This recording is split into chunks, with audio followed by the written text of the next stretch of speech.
프로. 됐나요? 안녕하세요.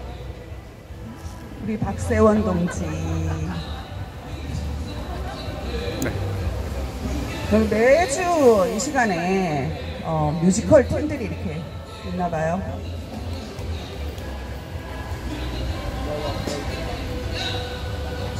네, 시작하겠습니다. 제가 대선에서 지금 매주 화요일하고 하잖아요. 화요일하고 수요일에 올라오는데요. 조금 있다가 이제 다시 직장으로 복귀를 해야 돼요. 저 회사는 참 할 일이 없나 보다 생각하시고 계신 분들도 있을 텐데 저도 무지 바쁜 직장인입니다. 매주 그래서 서울에 화요 집회 12시에 집회 올 때마다 느낌이 들어요. 내가 100년 전으로 지금 돌아간 것 같은 느낌이 들어요.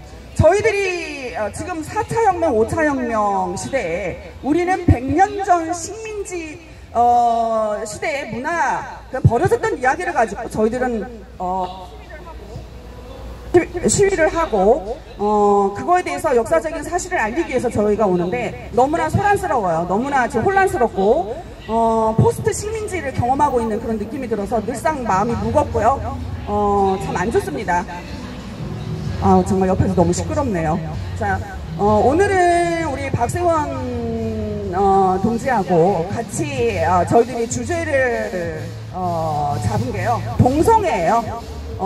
동성애인데 최근에 우리 박세원 동지가 동성애 부분인데 이제 그거를 포괄적인 어떤 문제를 다루는 차별금지법에 대한 올바른 이해라고 하는 세미나에 다녀오시고 성명서를 발표하는 곳에 갔다 오셨죠. 네, 그때 한번 어떤 일이 있었는지 저는 가지 않았기 때문에 한번 간단하게 소개해 주시면 좋을 것 같아요.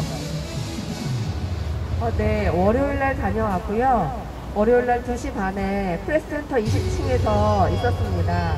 근데 그날 하필이면 정의당에서 차별금지법을 발의했다고 얘기하시더라고요. 그래서 굉장히 심각하고 위중한 분위기 가운데에서 행사가 진행되었습니다. 발의가 되었다. 아직 통과는 안 됐고요.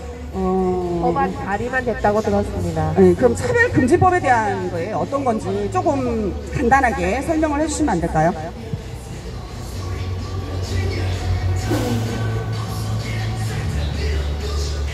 차별금지법이란 무엇인가?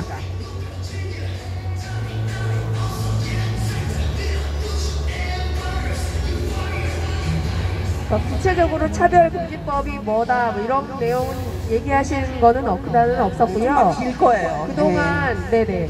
그동안 발의되었던 게 수차례 있었다고 하더라고요. 네네네. 제가 알기로는 2007년부터 우리나라에서 발의를 했던 걸로 알고 있어요. 그러면서 차별금지법을 그 시간이 1시간밖에 안 됐었거든요. 그래서 우리가 왜 반대를 하는지 이런 쪽 위주로 많이 얘기를 하셨어요. 포커스가 그쪽이었어요.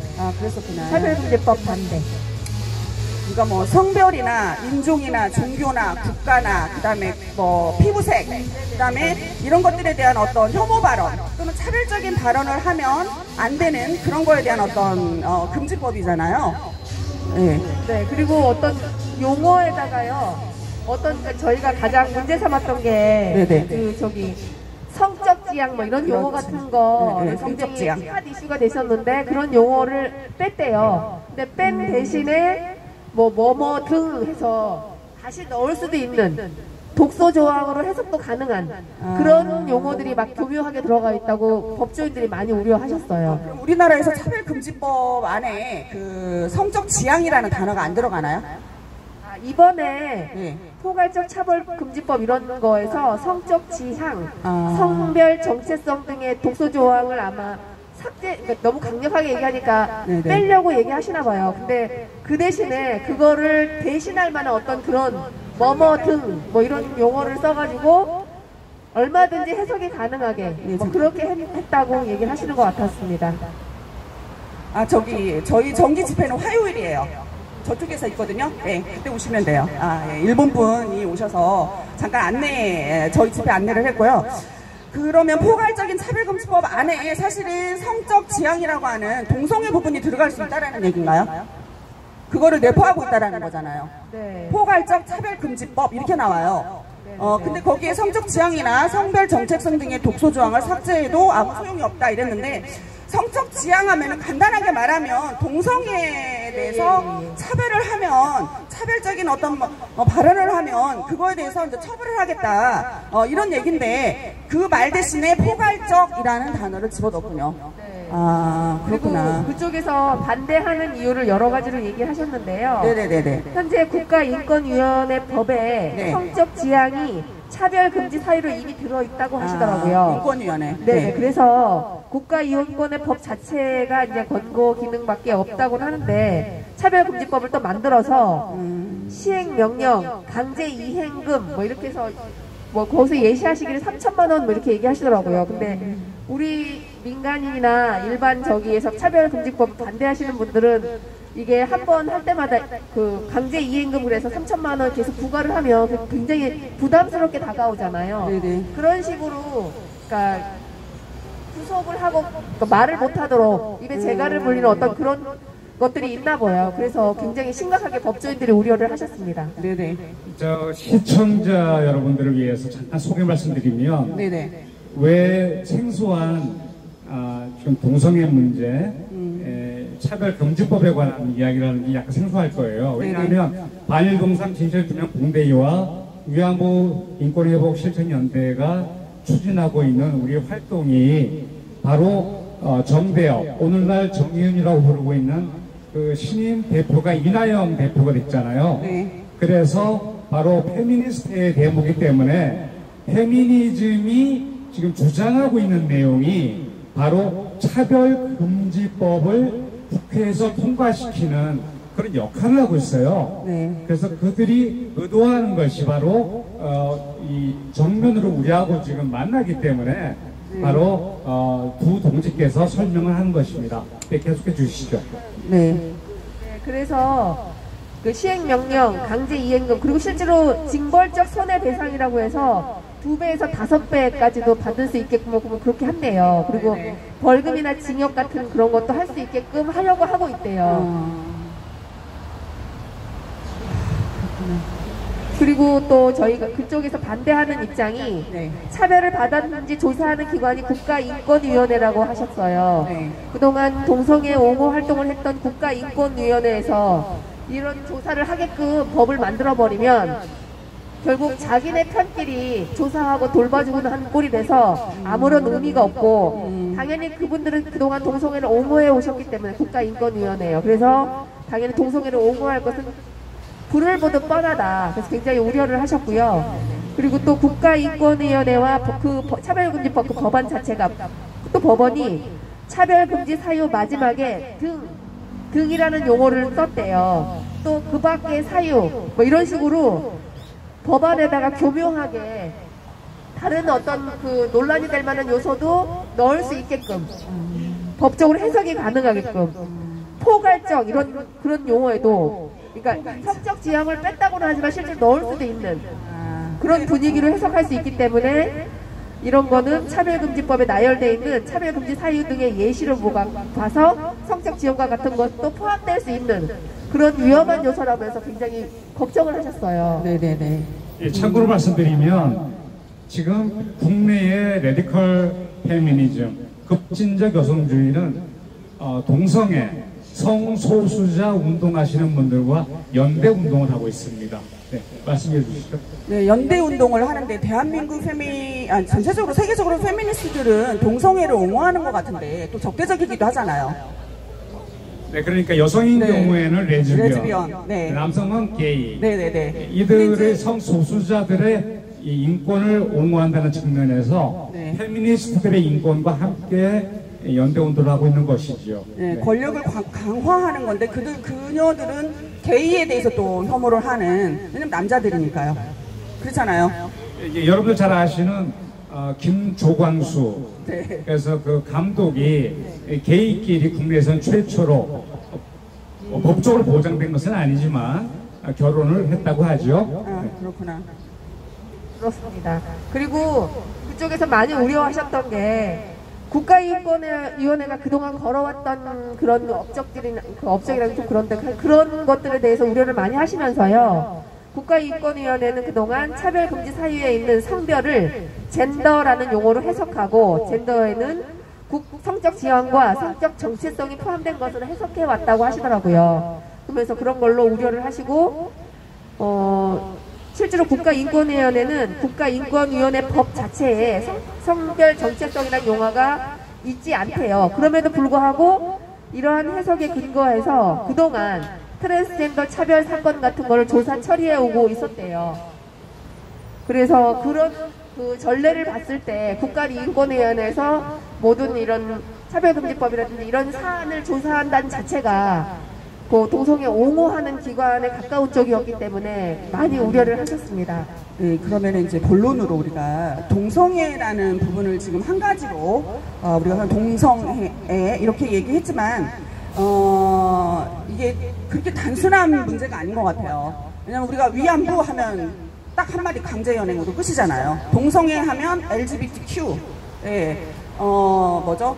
레즈비언, 게이, 그 다음에 LG, 그 다음에 비바이섹슈얼, 양성애자, 그 다음에 트랜스젠더, 그 다음에 퀘스처닝이라고 해서 아직도 본인이 스스로 어떤 성 정체성이 뭔지 모르는 의문을 갖고 있는 그러한 그룹을 그냥 퀘스처닝해서 LGBTQ 이렇게 나누기도 하죠. 이제 간성 같은 게. 네, 인터섹스. 네, 간성도 있고요. 네, 그런 게 또 들어가야죠. 네. 예, 우리 박시원 동지가 지금 젠더라고 얘기가 나와서 네, 시청자들을 위해서 간단하게 소개드리면 젠더는 그 사회적 성을 얘기하는 거죠. 그렇죠. 그래서 사회적 성을 얘기하는데 리버럴 페미니즘, 네. 자유주의 페미니즘이 얘기하는 사회적 성과 레디컬 페미니스트들이 얘기하는 사회적 성은 달라요. 예. 그래서 국내 페미니즘은 지금 이미 급진적 여성주의로 지금 전화된 상황이고 여기서 얘기하는 사회적 성은 뭐 어떻게 극단적인 경우에 여성이건 남성이건 성은 모른다는 거예요. 네네. 그러니까 아이가 태어날 때 아들로 태어났건 딸로 태어났건 성기를 보고 판단하지 말라는 거예요. 왜냐하면 성장 과정에서 성은 결정되기 때문에 네네. 성기와 상관없다는 거예요. 이 문제가 지금 급진 여성주의에서 주장하고 있고 이 문제가 바로 동성애인 경우에 네. 그 아래의 성에 관계없이 얼마든지 자유롭게 이동할 수 있다라고 하는 이 전제가 깔려 있죠. 네. 상당히 듣고 보니까 위험한. 그리고 마지막으로 얘기하신 게 이미 차별금지법과 관련돼서 개별적으로 이미 한국에 입법되어 있는 법들이 굉장히 많다고 얘기하셨습니다. 성적으로는 성별로는요. 양성평등기본법, 남녀고용평등법, 근로기준법에 이미 차별하지 말라는 그런 내용이 있고요. 그러니까 중복된다는 말이죠. 그리고 굉장히 많이 얘기를 하셨는데 또 군부대에서도요. 또 형의 집행 및 수용자의 처우에 관한 법률, 군에서의 형의 집행 및 군 수용자 처우에 관한 법률, 그 다음에 국가공무원법, 지방공무원법, 문화다양성법이라는 곳에서도 이미 차별하지 말라고 그러니까 개별적으로 다 나와 있고요. 장애인에 대해서도 장애인 차별금지법, 형의 집행 및 수용자 처우에 관한 법률, 군에서의 형의 집행 및 수용자에 관한 처우에 관한 법률 나와 있고 또 연령별로 차별금지하지 말라는 법도 이미 나와 있고요.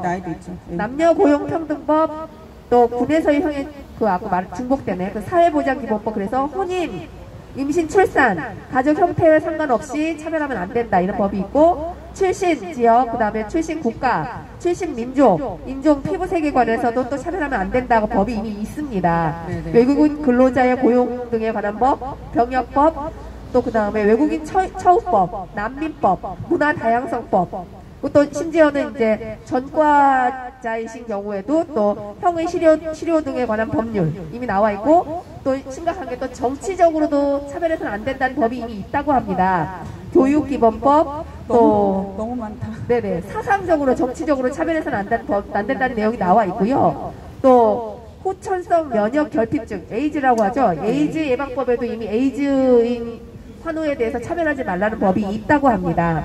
그리고 또 고용기간, 고용형태, 사회적 신분에 관해서도 차별하면 안 된다. 기간제법이 있고요. 종교에 관해서도 차별해서는 안 되고 교육에 관해서도 차별하면 안 되고 이미 이런 내용이 다양하게 이미 나와 있는데 별도로 또 차별금지법을 만드는 게 좀 이유가 상당히 의심스럽다. 포괄적이라는 말이 참 포괄적이다 진짜. 일각에서 동성애를 권장하는 거 아니냐. 네네네. 드라마라든지 영화라든지 이런 동성애를 매우 관용스럽게 계속 상영하고 국민들에게 널리 알려주는 그런 경우가 많잖아요. 네. 이런 거 어떻게 보세요? 이게 그 헤이트 스피치라고 해서 증오 발언에 대한 그런 그 처벌하는 그거는 전 세계적으로 지금 법제화되어 있죠. 인권이라는 이름으로 인권과 자유라는 이름으로 그런 거에 대한 이제 강하게 처벌하는 법들이 있는데 뭐 그 노르웨이, 네덜란드, 뭐 뉴질랜드, 덴마크, 독일, 벨기에, 스웨덴, 스위스, 뭐 아일랜드, 영국 이런 나라들 보면은 성적 지향, 다시 말하면 동성애에 대해서 되게 관용을 하고 있어요. 그래서 벌써 이런 동성애에 대한 차별법 이런 거에 대한 것들이 법제화되어 있기 때문에 우리나라 같은 경우도 지금 인권위원회 같은 경우는 벌써 그게 시행이 되고 있고 우리는 또 명회가 있잖아요. 외국엔 또 이게 없는데 우리는 또 명회가 있고 근데 또 포괄적 차별금지법 이런 것들을 통해서 도대체 우리 국민들이 말할 수 있는 게 한 가지도 없는 것 같아요. 그런데 이제 오늘의 초점은 사실은 동성애 부분이니까 우리가 좀 이걸 좁혀서 지금 얘기를 해야 될 것 같아요. 지금 남성들 입장에서는 군대 문제가 있어요. 네, 심각하죠. 군대는 한국에는 징병제이기 때문에 폐쇄된 공간에 살아야 돼요. 네. 그래서 동성애인 경우에는 유럽 지금 말씀하신 이른바 선진국 쪽에는 징병제가 아니라 지원제, 모병제거든요. 네네. 그래서 그들은 일부가 그 동성애로 가더라도 대부분은 그냥 생긴 대로 이성애로 많이 가요. 네네네. 그런데 한국 사회에 동성애를 관용을 베풀 경우에는 특히 군대 내에서 상급자가 하급자에게 힘이 강한 자가 힘이 약한 자에게 동성 간의 성폭력이 이루어질 가능성이 높다라고 얘기를 하고 있어요. 어떤가요? 네, 이런 법이 만들어지면 그거 처벌이 안 된다는 얘기네요. 그렇죠. 그렇죠. 그렇게 되겠죠. 군대 내에서 힘없는 약자, 계급이 약하신 분들 보호해주는 법이 반드시 필요하다고 생각하는데 오히려 있는 법, 군형법 92조인가요? 일부러 또 없애려고 하는 것이 굉장히 위험하다고 생각을 합니다. 그다음에 종교 뭐 이제 단체에서도 캐톨릭이라든지 이런 데 사제들 뭐 이런 부분들도 있죠. 네. 뭐 사제들 중에 무려 5%인가요? 그 정도가 그 동성애 쪽에 관련이 있다. 네네. 그래서 지금 현재 프란치스코 교황 이전에 그분이 이름이 뭐죠? 라이친거 그 자기 임기를 채우지 못하고 그만두신 분이 바로 성소수자 문제에 너무 많은 신부들이 연루되어 있기 때문에 그 문제가 민원이 제기되어 있음에도 불구하고 교황이 처리를 못했어요. 네. 그래서 그 책임 때문에 스스로 그만뒀다는 얘기가 있습니다. 네. 그 상사가 부하한테 하는 거가 있고요. 동료들끼리 제가 그 북한 저번에도 한번 본 것 같은데 북한 군인들이 서로 키스를 하는 그런 장면을 본 적이 있어요. 근데 그거는 강요가 아닌 어떤 자발적인 현상도 있잖아요. 그 군인들끼리 서로 합의하에 하는 어떤 그러한 동성 간의 게이들의 어떤 모습도 있거든요. 자, 그럼 우리가 좀 확장시켜서 얘기를 할 필요가 있는 게 동성애가 이제 보면은 여기 팜플렛에도 나오지만 유전적이다 아니다, 선천적이다, 그 다음에 아니다, 뭐 이런 어떤 문제가 있고 도덕적으로 문제가 있다. 이러한 얘기를 하기 전에 지금 현재 대한민국에서 벌어지는 동성애의 어떤 실체를 좀 우리가 좀 얘기를 할 필요가 있을 것 같아요. 동성애는 무조건 부도덕하다. 그 다음에 뭐 선천적이다, 아니다, 후천적이다 이런 얘기가 중요한 게 아니고 그럼 동성애가 왜 생기는지에 대한 얘기를 우리가 좀 해봐야 되지 않을까요?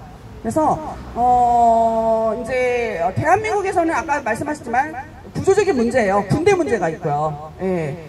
그 다음에 또 이제 저희가 아까 도입 부분에서 얘기를 했지만 대한민국의 지금 저희들이 들고 있는 남녀 성적대를 부추기는 여성가족부, 그 다음에 여성단체들, 페미니즘이 창궐한 대한민국에서 과연 남녀가 성을 서로 적대시하는 그런 문화를 조장하고 있는 상황에서 동성애가 어떻게 될 것이냐라는 부분을 우리가 한번 봐야 되는데, 남자와 여자가 서로 손만 다 잘못 만지면 성폭행범이 되고 시선강간이 되고 강간범으로 몰릴 수 있는 상황에서 남녀가 어떻게 만날 수 있어요? 만나지 못하죠. 그러면은 남자와 여자는 성적인 어떤 욕구를 해소를 해야 되는데, 그럼 그걸 어떻게 해소할 것인가? 그렇다고 우리가 성매매 합법화도 아니고 금지주의 문화에서 그럼 이거를 어떻게 해결할 것인가라는 부분을 좀 우리가 한번 생각해 봐야 되지 않을까요? 지금 말씀 중에 네. 선천성이냐 후천성이냐 이런 얘기가 있고, 선천성인 경우에는 DNA가 아이가 태어날 때 DNA로 인해서 수정이 불가능한 경우가 있는데, 지금 말씀하신 분야는 대부분 동성애가 한국 사회의 성 억압으로 인해서 자기 상대가 옮겨가는 거예요.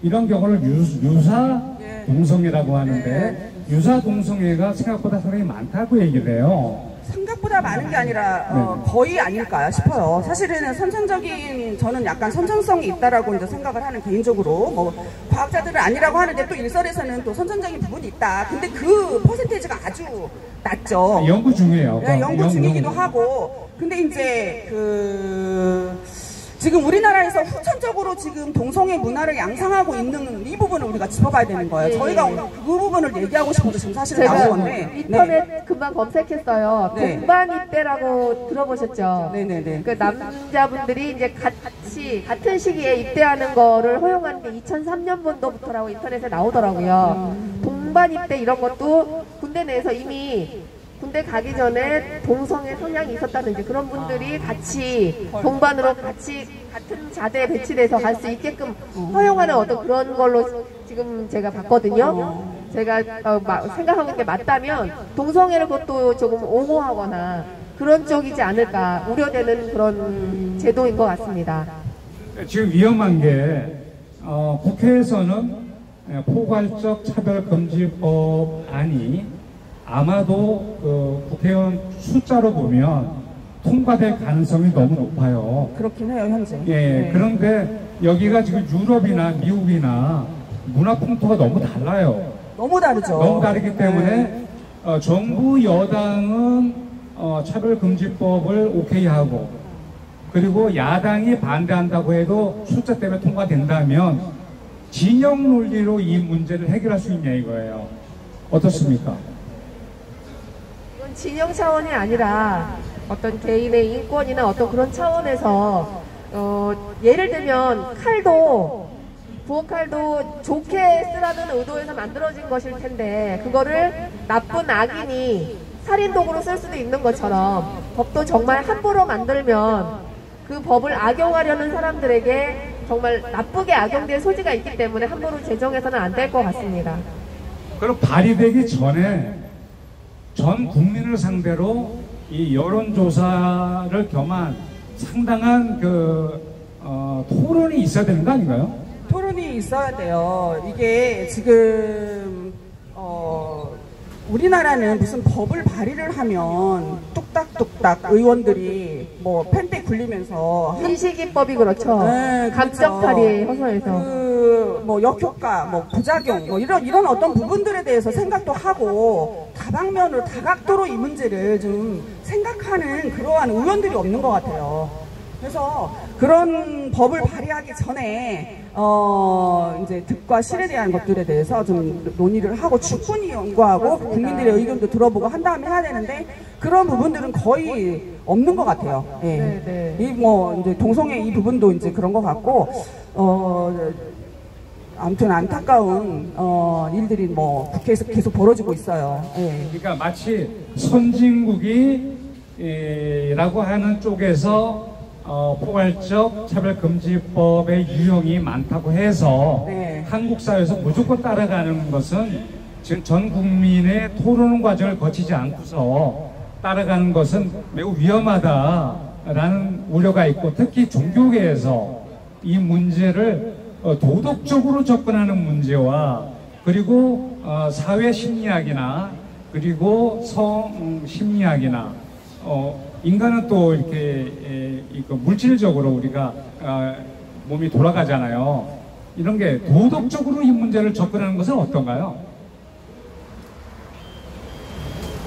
이분법 얘기하시는 거네요. 예. 그런 경향이 있잖아요. 나쁘다 좋다. 이거는 그 종교 얘기잖아요. 그래서 심사숙고하고 좀 많이 오랜 기간 또 숙려 기간을 거치는 게 필요하다라고 거기 그 세미나에서도 얘기 많이 하셨었거든요. 그러니까 개인적으로 도덕적 가치 판단에 의해서 판단하시는 분도 계실 테고, 또 그것이 잘못됐을 때 그걸 어떤 문제점이 있는가를 뭐 법률적으로라든지 어떤 그런 걸로 고민하시는 분도 계실 텐데, 그런 게 전혀 없이 그냥 마치 패션처럼 유행하는 어떤 그런 것처럼 법을 뚝딱 만들어버리는 그런 것이 굉장히 위험한 거인 것 같습니다. 예. 일부는 지금 이나영 정대협 대표, 정의원 대표가 바로 동성애, 성소수자 운동하는 분들과 연대 운동을 하고 있는 페미니스트예요. 네, 그렇죠. 그래서 동성애 문제를 이번에 차별금지법에 관한 모임에 다녀오신 박세훈 동지를 계기로 한번 다뤄봤는데, 두 분께서 지금 마감 말씀으로 한 말씀 하시고 1부는 마감하죠. 2부에서는 어떤 토크를 하나요? 네, 2부는 위안부 문제와 관련되어서 네. 전시 성폭력과 네네. 성범죄, 네. 이것과 오늘날의 성범죄, 성폭력, 이런 성병, 이런 문제를 다루기로 하죠. 동성애에 대해서 3분의 1도 얘기 안 한 것 같은데. 예, 시간이 우리가 항상 정해져. 왜냐면은 동성애가 이게 유사 동성애가 너무 심해서 레즈비언 이거 페미니스트들이 이거 여자들끼리 서로 좋아하게 만들고 남자들끼리 서로 좋아하게 하는 게이 문화를 만들고 있단 말이에요. 근데 이 사람들은요, 어떤 이런 페미니즘의 이런 문화가 해체가 돼버리면 다시 이성애자로 올 수 있어요. 그렇기 때문에 사실 우리나라에서 그렇게 심각한 동성애 문제가 일어나지 않을 수가 있다는 얘기예요. 유사 동성애 부분은. 그런 부분에 대해서 우리가 좀 더 깊게 얘기를 하고 싶었는데, 일단 마감하죠. 시리즈로 할 수 있어요. 네, 알겠습니다. 네. 박세훈 동지. 네, 저는 아까 주신 자료에 국내 에이즈 환자가 2020년 2월 11일 신문에 벌써 2만 명 돌파할 거 예상이라고 심각하다고 기사가 나온 게 있네요. 에이즈가 굉장히 심각하잖아요. 이런 거 예방하고 그러기 위해서라도 그 아이들이 특히 초등학교, 중학교, 고등학교 아이들이 많이 접하는 웹툰? 거기 굉장히 동성애를 옹호하는 문화, 그런 게 많잖아요, 주제가. 폭력적이고 왕따 그런 문화 같은 심각한 그런 게 많은데, 이런 것이 그런 걸 조장하지 않나. 그런데 에이즈 하면은 일단은 게이가 이제 90%가 넘는다 이렇게 얘기를 하는데요.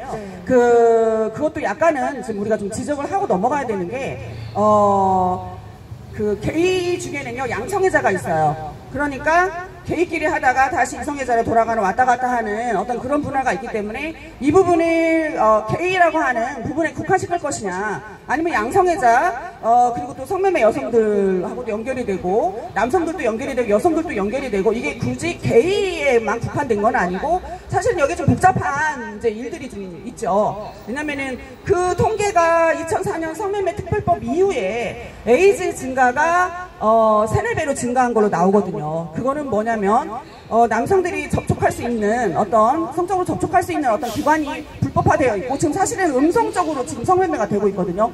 그렇기 때문에 에이즈 환자가 더 늘어난다, 저는 역으로 또 이렇게 해석하고 있어요. 그러니까 그 부분이 좀 우리 사회에서 구체적으로 논의가 되어야 한다, 라는 거에 제 주장이거든요. 네네. 지적하신 게 맞는 게, 벌써 여기서도 자발적 검사율을 높여야 한다. 이건 그냥 그 자발적이지 않은 검사 대상에 포함되지 않은 사람은 빼는 수치가 이 정도라니까 굉장히 우려하는 기사를 지금 여기 쓰여 있네요. 네, 1부를 이상 마치고 잠깐 쉬었다가 2부 가죠. 네. 감사합니다.